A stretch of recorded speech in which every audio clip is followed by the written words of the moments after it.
Prosedur pelaksanaan online learning untuk siswa dikeluarkan oleh LIA, Study from Home.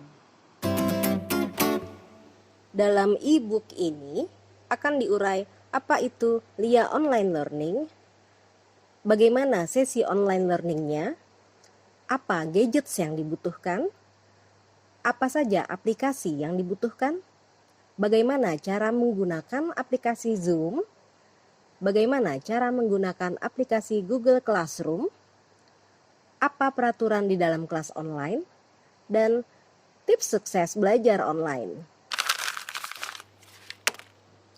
Selama darurat bencana corona, semua kegiatan belajar dan mengajar sebaiknya dilakukan di rumah. Pastinya, belajar dari rumah tidak akan menyurutkan semangat belajar untuk meraih cita-cita. Meskipun dari rumah, bisa tetap kursus bahasa Inggris loh. Nah, supaya bahasa Inggris lebih lancar, harus sering latihan. Bedanya, belajar bahasa Inggris online di LIA dengan di sekolah, siswa LIA bisa konsultasi dengan gurunya face to face dan masih bisa berinteraksi dengan teman-teman sekelas melalui video conference. Siswa bisa latihan ngomong bahasa Inggris langsung, nggak cuman mengerjakan tugas-tugas aja. Di LIA, belajar itu harus menyenangkan.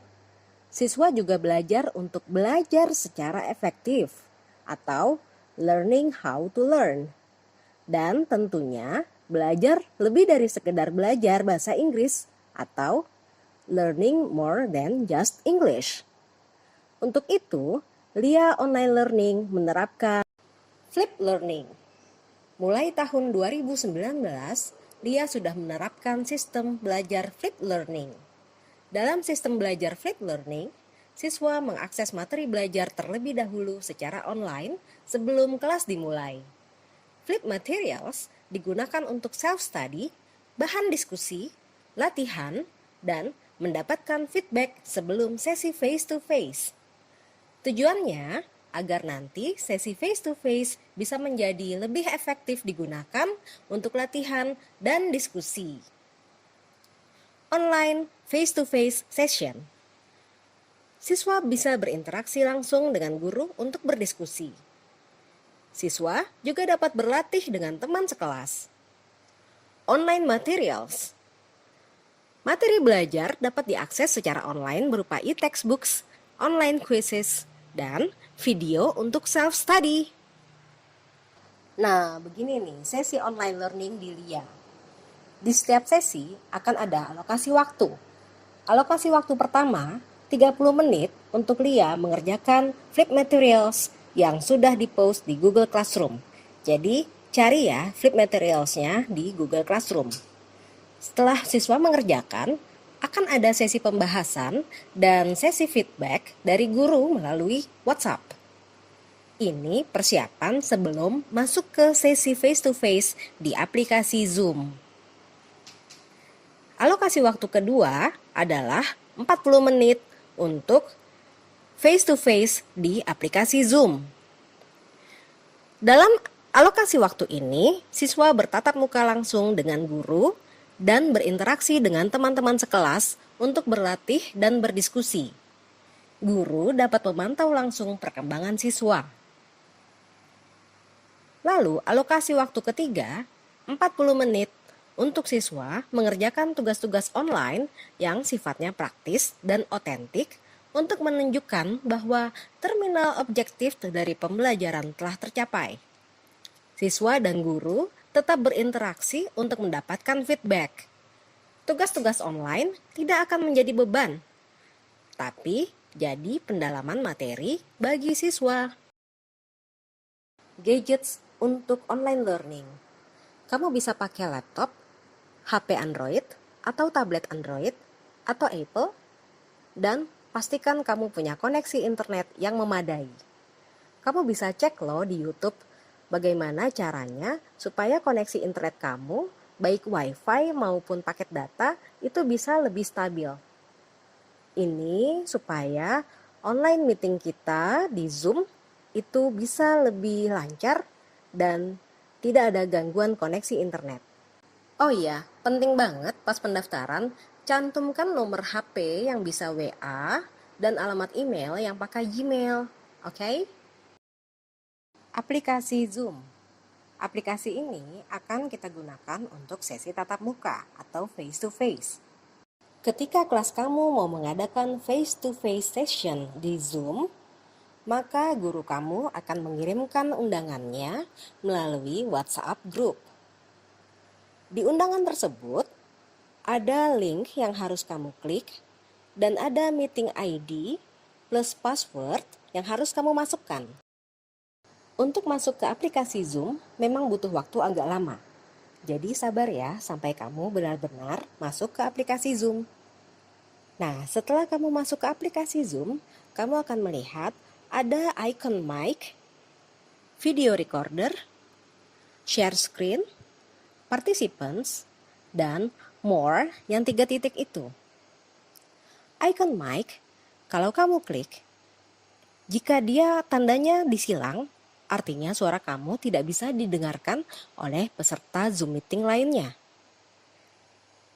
Icon video kamera, ketika disilang, itu artinya video kamu atau muka kamu tidak bisa dilihat oleh peserta lainnya. Share, ketika kamu klik share, artinya kamu ingin menunjukkan apa yang ada di layar komputer atau layar laptop atau layar HP yang sedang kamu gunakan untuk Zoom meeting. Participants, kalau kamu klik, itu akan menunjukkan siapa saja yang sedang ikut Zoom meeting. Dan kamu juga bisa melihat papan chat di antara kalian para peserta Zoom meeting. Dan untuk more, itu untuk fitur tambahan, tapi nanti akan kita bahas kemudian. Ada kalanya dalam sebuah Zoom meeting, guru akan menyuruh kamu untuk mute atau mematikan mic kamu. Gunanya agar suara kamu tidak masuk ke kelas yang sedang berlangsung. Kalau semua murid bersuara dan suaranya masuk ke dalam kelas, maka yang terjadi adalah kelas begitu berisik. Kalau kamu ingin bertanya padahal guru sedang menyuruh mute, maka kamu bisa klik 3 titik di sebelah kanan. Di situ akan muncul tanda raise hand atau tanda jempol. Raise hand, kalau kamu mau bertanya, nanti di gambar kamu akan muncul tanda tangan sehingga guru akan melihat bahwa kamu ingin bertanya, kamu raise hand. Dalam kondisi Zoom meeting, di mana guru menyuruh semua muridnya untuk mute mic-nya, maka ketika guru bertanya, "Do you understand?"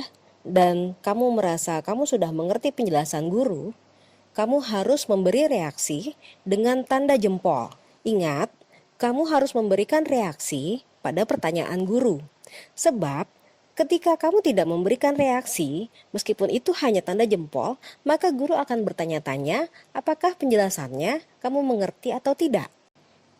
Jika guru tidak menyuruh murid-murid untuk mute mic masing-masing, itu berarti guru berharap bahwa murid-murid akan bereaksi atau langsung menjawab ketika ada diskusi di kelas. Google Classroom.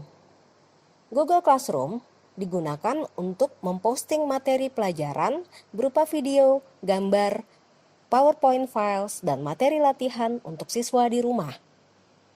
Siswa diharapkan bersikap proaktif dalam mengakses Google Classroom. Install Google Classroom dari Play Store. Jangan lupa, kalau kamu belum jelas, hubungi guru kamu. Kalau kamu sudah download Google Classroom, dan ketika kamu buka Google Classroom, maka akan muncul halaman seperti ini. Klik Get Started untuk memulai Google Classroom. Lalu pilih alamat Gmail yang akan kamu gunakan. Ini jika di gadget kamu ada beberapa alamat Gmail. Oh iya, alamat Gmail yang kamu gunakan untuk email dengan guru dan alamat Gmail untuk Google Classroom disamakan saja ya. Setelah itu, klik tanda plus yang akan mengeluarkan 2 pilihan, join class atau create class. Tentunya untuk murid, klik yang join class. Setelah kamu klik join class, akan muncul class code. Kamu diminta untuk mengisi class code. Class code ini atau kode kelas sudah dikirimkan guru kepada kamu supaya kamu bisa masuk ke kelas kamu sendiri. Pastikan ya, ketika kamu klik join class, kamu masuk ke kelas kamu sendiri, bukan ke kelas orang lain. Lalu, ketika kamu masuk ke classroom kamu bisa lihat ada pengumuman untuk kelas kamu, ada materi pelajaran untuk kelas kamu, atau ada assignment untuk kelas kamu. Kalau kamu sudah masuk ke halaman Google Classroom kamu, maka kamu akan lihat 3 icon, yaitu icon stream, icon classwork, dan icon people. Kamu bisa klik icon stream untuk melihat postingan dari guru. Kalau kamu klik icon classwork, itu untuk melihat tugas-tugas yang harus dikerjakan. Dan icon people, kalau diklik, itu untuk melihat siapa saja siswa di kelas ini. Bagaimana caranya untuk melihat tugas-tugas yang harus kamu kerjakan ketika kamu membuka Google Classroom? Kamu bisa klik classwork, lalu kamu cari exercise atau assignment atau apapun istilah yang sudah kalian sepakati di kelas antara guru dan murid. Dan kalau ada beberapa postingan file, kamu pastikan juga ke guru di antara file-file itu yang mana yang harus kamu kerjakan. Setelah itu, klik file tersebut, lalu ikuti petunjuk di dalam halaman file tersebut. Dengan Google Classroom, kamu juga bisa berinteraksi dengan guru dan teman sekelas. Jadi, kamu bisa berinteraksi dengan mereka tidak hanya di Zoom Meeting ya. Bedanya, di Zoom Meeting, kamu bisa face to face dan bisa saat itu juga langsung dapat tanggapan. Kalau di Google Classroom, kamu tidak bisa face to face. Dan mungkin tulisan kamu dibaca besoknya. Bagaimana caranya berinteraksi dengan guru dan teman sekelas di Google Classroom? Kamu bisa klik postingan mana saja di Google Classroom, lalu cari bagian comments, klik comments, ketik di situ komentar atau respon kamu terhadap guru dan teman. Pastikan komentar yang diberikan menggunakan bahasa Inggris dan tertib. Jadi jelas ya, online learning ini mendorong kamu untuk berkomunikasi lebih aktif, lebih banyak, lebih produktif. Peraturan dalam kelas online. Kamu harus mengikuti sesi online tepat pada waktunya. Jangan terlambat ya. Perhatikan ketika guru menjelaskan. Mute speaker selama guru menjelaskan dan ketika teman sekelas sedang perform. Kamu juga harus berpartisipasi aktif selama diskusi. Kalau tidak, sayang loh waktunya. Dan jaga ketertiban belajar dengan menggunakan fitur-fitur Zoom sesuai arahan ibu atau bapak guru. Nah, sekarang tips untuk sukses belajar meski belajarnya secara online. Pertama, cari spot nyaman dan tenang di rumah untuk belajar.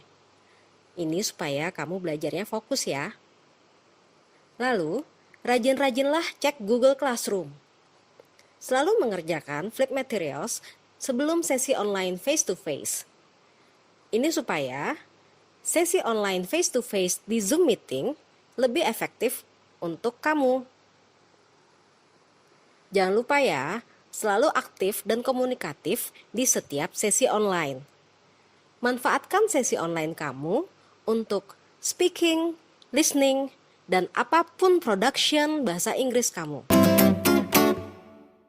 Prosedur pelaksanaan online learning untuk siswa ini berlaku selama darurat bencana COVID-19 dan dibuat berdasarkan arahan Direktur Lembaga Bahasa LIA tahun 2020.